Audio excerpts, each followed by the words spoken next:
Well, I'm new to this. I'm a little scared of it. And I'm afraid of it because I'm not sure if I manifested my son's brain tumor. And I'm scared because I used to focus on health all the time. I wasn't afraid of health, but I focused a lot on it. We want to start at a really important place. First of all, you did not create that. It was, however, an agreement that both of you had coming in. And the reason is because you wanted early on to understand the value of contrast. You wanted to understand how when you know what you don't want, you know what you do want. You wanted to understand the value and the power of focusing. That's what you wanted. Oh, there's so much fun to be had. Yeah? Yes. So my neighbor's daughter was killed at the age of 10. Yeah. She was hit by a car, and she focused on safety a lot. But so did she have a contract as well? These agreements are really, really common. In fact, you come in clusters. You see, because people come into physical environment and they pick up beliefs along the trail that don't serve them. And so often when you decide that you're going to make another entry into physical life experience, you come intending to have experiences that cause desire to be born early on that takes you past those old beliefs. And so there are a lot of things that people have believed that have been very hindering, that over generational experience you come to not believe so much. And so that is always something that is taking place. But we do want to address what you're talking about because it's inherent in both questions that you have presented to us. And we want you to not only feel the relief of moving up the emotional scale, we want you to move into a feeling of complete satisfaction and understanding about this.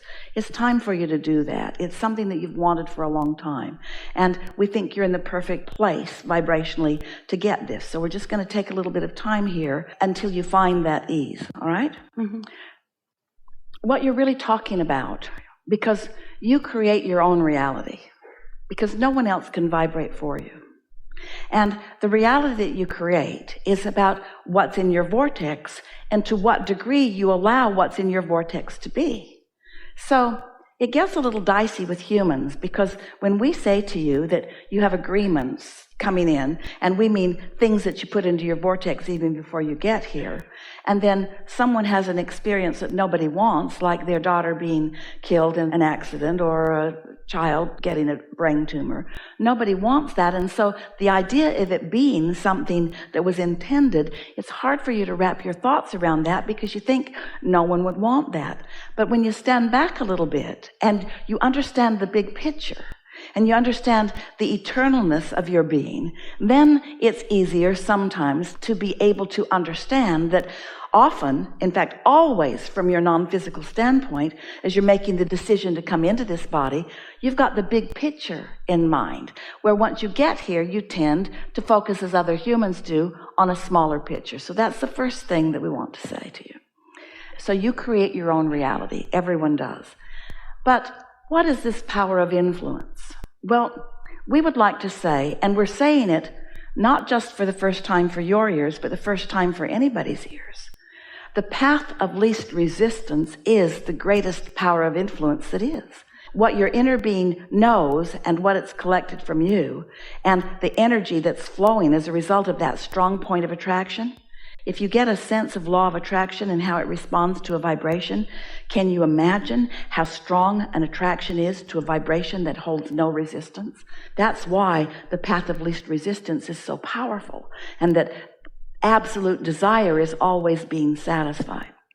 So Esther has come to understand that the laws of the universe are powerful and accurate. Like the law of gravity, she wants to go with the flow of it. She doesn't jump off buildings and expect to be an exception. She knows that if she jumps off a building, that she's not going to be an exception, and that the law is going to respond to her as the law of gravity responds to all things. And the law of attraction is like that too. The law of attraction is responding to vibration. But humans want to, these are these piles that we were talking about, they want to put Republicans in one pile and Democrats in another, and depending upon which pile they're in, they decide which pile's the good one and which pile's the bad one.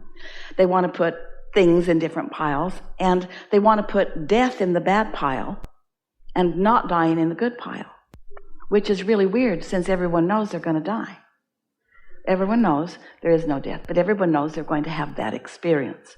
And so you sort of scramble yourselves. You put yourself in a position where you don't really allow yourself to be under the true influence of who you are.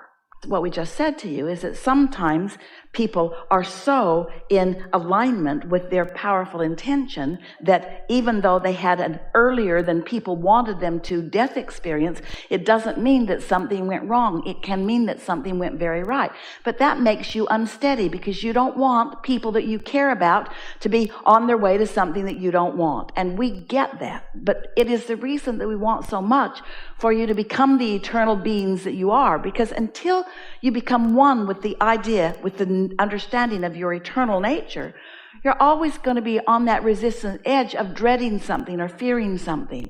And there's so much influence about that that often you do block your well-being by worrying about its opposite. The first conversation that we had with Jerry and Esther about this, they were in Buffalo, New York.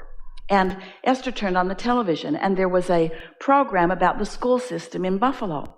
And they had a program revolving around driver's education. And for one full week, the entire school played this game of death and the highway. And students were assigned, you will continue to live, you will be killed in an accident, you will be crippled and maimed. And they filled the field house with broken cars that they dragged in from different junkyards that had been involved in accidents so that the children could walk around and see the damage that could be done to cars. And then they showed them films and all kinds of things, warning them against drunk driving, drinking while driving. So Esther was uncomfortable as she was watching it, and then we began to pipe in, and we said, you see what's happening here is that there's an activation of what is not wanted that is happening. They took it further. They had funerals for the people that died. The parents were assigned to send out announcements. People actually attended the funerals. They made this whole thing as real as they could make it because they believed incorrectly that by making people think powerfully about what they do not want, that somehow they will be able to hold what they do not want apart. And that's the point that you're making with us here. When you push against what you don't want, you become a vibrational match to the very thing that you're pushing against. The opposite is what you're wanting to reach for. And of course, you want to know that you don't want that. Of course. We're not encouraging you to encourage the idea of your children drinking and driving and getting into accidents. That's not at all what we're talking about. We're just saying that the harder you push against things, you get what you think about whether you want it or not. And that's the point of your question. Was I thinking about something so much that I caused it in another?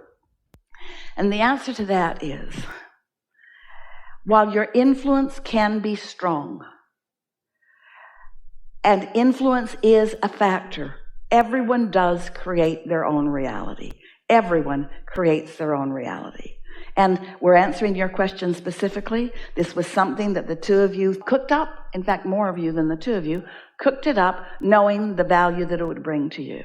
So, Esther had an experience last week or two, and we're going to talk about it, even though Esther was reluctant for us to talk about it because it involves people that she loves that are here in this room with her, who travel with her, that go from city to city.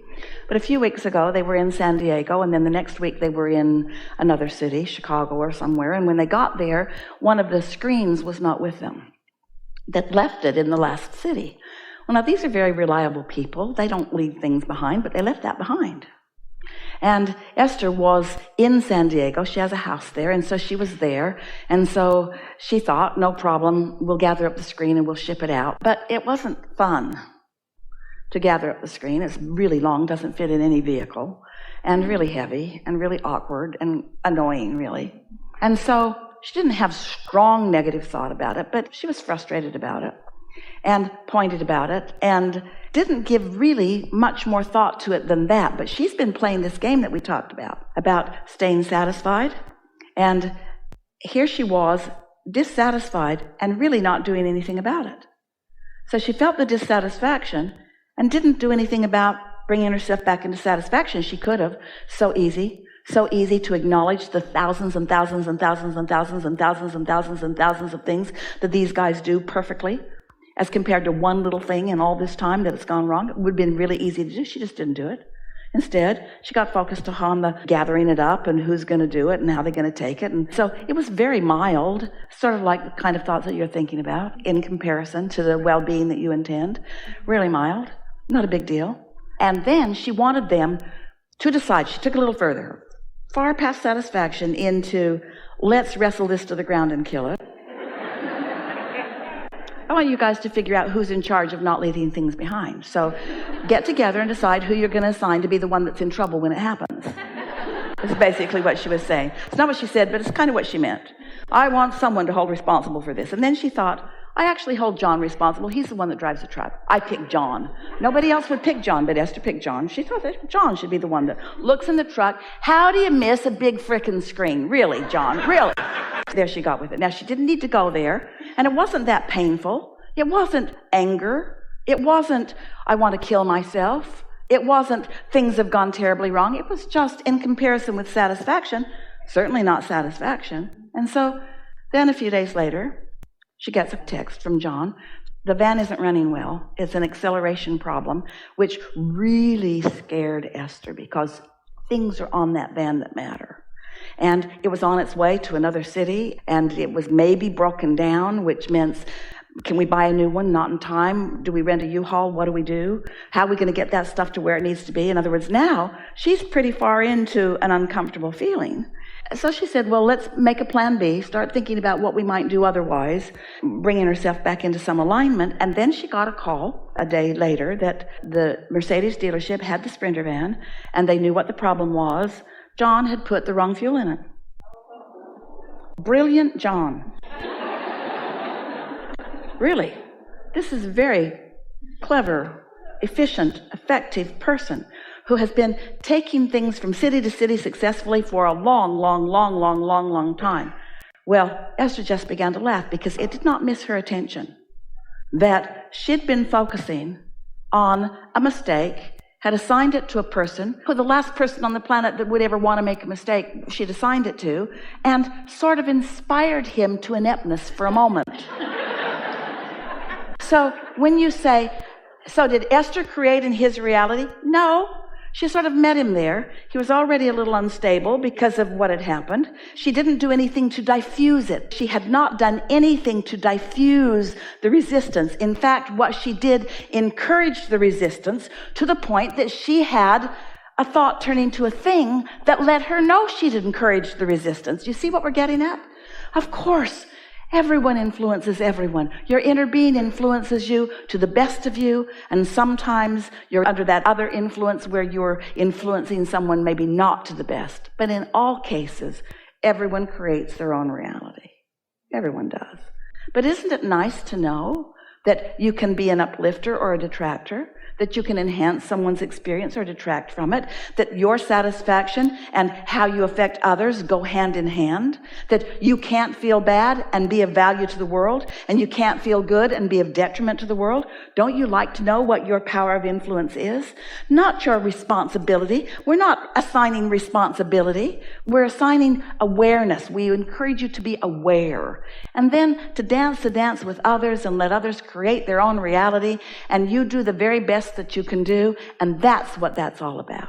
And you absolutely nailed it with responsibility, because I did feel responsible for what happened. So thank you. It's diffused a lot, isn't it? It is. So maybe you've crossed over into some strong relief, and it won't be long before you cross right over into satisfaction. Oh, and when you do, then it really picks up speed. Then what you really want kicks into high gear, and the evidence of it is so obvious. Thank you. Really good.